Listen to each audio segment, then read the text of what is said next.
Muchas organizaciones que velan por el bienestar de los niños y jóvenes han advertido durante meses acerca de la necesidad de que los estudiantes regresen a las aulas de manera presencial, debido a los efectos que la pandemia ha causado en esta población vulnerable. La salud mental de los estudiantes y sus familias ha sido un tema de preocupación, y frente al paulatino regreso a la presencialidad que anuncian las autoridades, los especialistas nos hacen recomendaciones esenciales para enfrentar de la mejor manera este inicio del año escolar.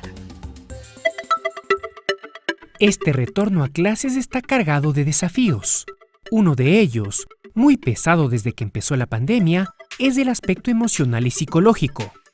El confinamiento inicial, roces en casa y la lejanía de sus compañeros y amigos fueron obstáculos que niños y adolescentes tuvieron que enfrentar y que han afectado su formación. ¿Cuál es la situación emocional de los estudiantes que regresan a las aulas? Realizamos en el punto de reencuentro un punto de evaluación socioemocional que era una primera instancia.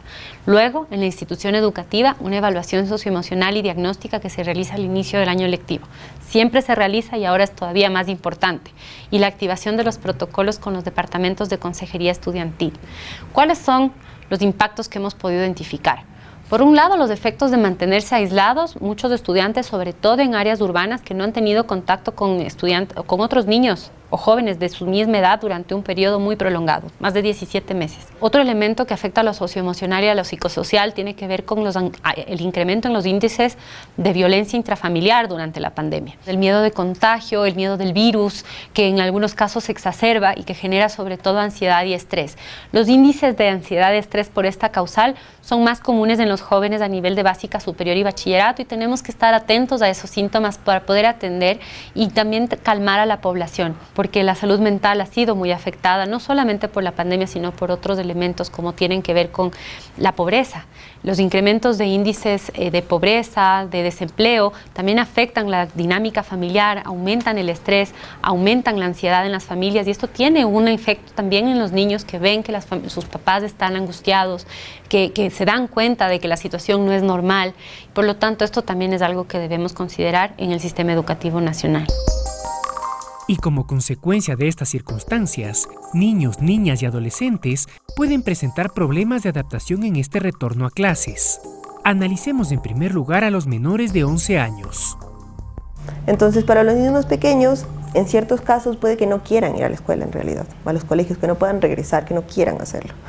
Porque de alguna manera ya sus costumbres han cambiado, se han modificado. Podrían tener el síndrome de la cabaña, por ejemplo, que es cuando las personas se acostumbran mucho a estar en un sitio, en un espacio cerrado. También puede ser ansiedad hacia el mundo exterior, porque como les decía, o sea, el síndrome de la cabaña de eso, o sea, miedo, terror, pánico hacia salir. Entonces ellos lo expresan a través de las conductas. Entonces podrían tener, por ejemplo, comportamientos de agresividad o, por ejemplo, falta de sueño o mucho sueño también. Entonces, para bajar estos niveles de ansiedad, porque no sabemos qué le pasa a nuestros hijos, no es que puedan hablar tan largo como nosotros, expresar todo, entonces les dan, por ejemplo, los juegos de la computadora o del teléfono o ese tipo de cosas. Entonces ellos empiezan a generar un hábito a esto y en realidad pueden generar una conducta de dependencia hacia este tipo de cosas, por ejemplo, hacia las nuevas tecnologías. También el miedo, el pánico, el terror que pueden sentir hacia alejarse de los papás, porque ya están acostumbrados nuevamente y la vinculación se puede generar en una vinculación negativa, de hecho. Con estos niños y niñas será vital el acompañamiento mientras se acostumbran a la nueva rutina, a los nuevos protocolos, a los nuevos riesgos frente al COVID-19. Hay que mantener la paciencia para explicar, no, porque a veces se dan situaciones donde, mira, vas a volver a clases, favor de controlarte, mira que esto así se acabó. No, no es así. Hay que concienciar, no siempre es bueno solo aconsejar. Y muchas veces el aconsejar ni siquiera es, sino ordenar. Y ordena que se porte bien, que se tranquilice, que vaya, que estudie, etc. No, la concienciación es escribir en la conciencia del niño: espero que estés tranquilo, no va a pasar nada. Mira, estos son los factores que van a ayudar, esto está pasando en el mundo, aquí en el país no eres la única escuela que van a volver a abrir, ni colegios, sino que van a abrir de todas las áreas. Entonces, tener la paciencia para explicarle y de acuerdo a eso cambiar cambiar ese estado emocional que está negativo para regresar a las clases. En el caso de los adolescentes, las necesidades emocionales en este regreso a clases son diferentes.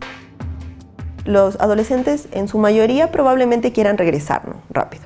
Porque claro, están en una edad en la que necesitan a sus compañeros, necesitan sociabilizar, pero siempre vamos a tener estos casos que en cambio no quieren regresar por un sinnúmero de circunstancias, ¿no? Tal vez no quieren ir a estudiar otra vez, incluso se han visto algunos casos, sí he tenido algunos casos que tienen problemas de la conducta y también del estudio, porque en la casa no hacen lo que tenían que hacer en la escuela.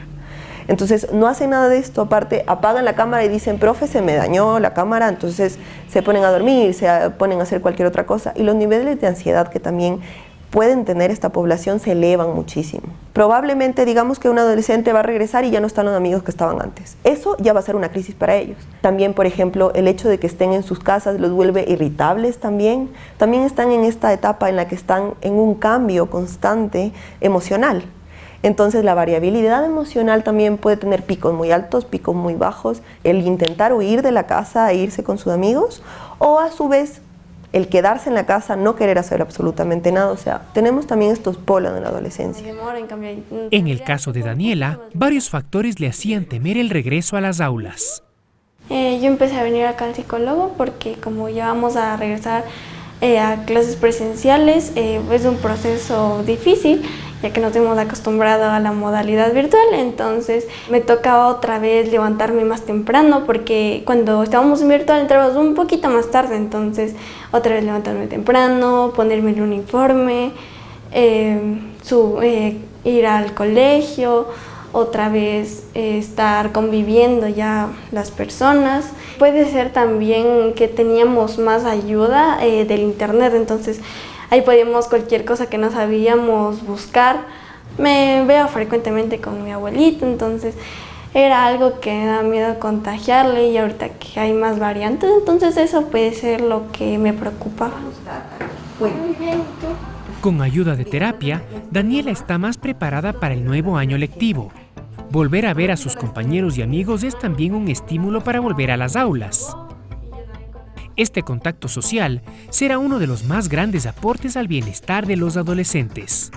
Ya comienzan a hacer amistades de grupo que implican salir el fin de semana, integrar un equipo de fútbol, de vóley, de básquet, de judo, karate, etc. Y la sociabilidad crece, desarrolla y va en beneficio de la madurez emocional, reconociendo que el adolescente no solo ha perdido la sociabilidad frente a frente con los compañeros y los maestros, no, ha perdido la sociabilidad de desarrollar su adolescencia con cosas nuevas, a lo mejor experimentos, etcétera, pero ese es el desarrollo de la adolescencia y eso no lo han tenido durante un año. Y van a tratar de salir un poquito desbocados, si cabe el término, y en ese sentido tenemos que procurar concienciarles también de que debe controlar el equilibrio. Todavía estamos en el proceso de querer dominar esta pandemia y por lo tanto debemos aspirar a que si están 2 o 3 con la debida distancia o algo, tienen que participar y puedan ir recuperando también su desarrollo físico, porque sin un desarrollo físico que valga la pena, tampoco el campo emocional va a ir solito. O sea, la actividad física es fundamental, tanto para que puedan canalizar todas estas emociones que de pronto no las entienden, pero canalizarla en función de sacar todas estas emociones que tal vez no sé qué me pasa, pero de esta manera yo me siento más aliviado. Entonces, le ayuda muchísimo en la parte mental, psicológica, emocional, para poder bajar todos estos niveles de ansiedad que tal vez tienen y no saben. Y además esto les mantiene la concentración. También genera hábitos, por ende la regla, o sea, el generar un hábito que puede ser saludable en función de su bienestar en general, es algo bueno para los dos, o sea, tanto para los adolescentes como para los niños. Luego de más de un año con educación virtual, es normal que muchos niños, niñas y adolescentes tengan uno que otro tropiezo en este retorno a las aulas. El apoyo familiar será esencial en este proceso, y si la situación parece salirse de su control, no dude en buscar ayuda profesional.